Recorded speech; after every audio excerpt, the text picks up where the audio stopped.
As the coronavirus spreads across the US, nobody knows how many people will be infected. But judging from prior pandemics, some experts suggest that between 20 and 60% of adults will contract the virus. Not everyone who gets infected is tested or shows symptoms. Harvard's models estimate that on average, about a fifth of those infected would have symptoms that require hospitalization. ProPublica reviewed new data from the Harvard Global Health Institute to map several scenarios for how this pandemic could play out. The colors show the hospital beds available in each region, starting with green, where hospitals would be less than 100% full, to red, where at least twice as many hospital beds would be required than are currently available. This assumes that hospitals don't free up already occupied beds.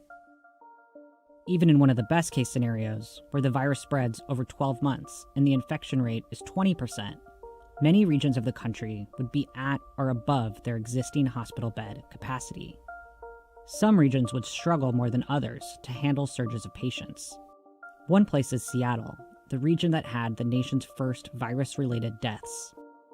Typically, about 71% of Seattle's hospital beds are occupied, leaving less than a third of their beds open for additional patients. If 20% of adults become infected within 6 months, the region would need more than double its total beds.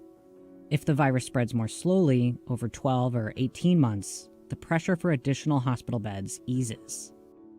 But if the infection rate in Seattle is 40%, the need for beds goes up dramatically. And if it's 60% over 6 months, Seattle would need about 5 times as many hospital beds. If the virus spreads faster and a greater percentage of people are infected, bed shortages would be more dire. If 20% of the country is infected over 6 months, most regions would need more hospital beds than are currently available. Hospitals would be forced to either expand capacity, limit elective surgeries and unnecessary treatments, or even make life and death decisions about rationing care. In the worst-case scenario, with a 60% infection rate in just 6 months, the nation would require more than 7 times the number of hospital beds that it currently has available. That's why slowing the spread over a longer period of time is critical.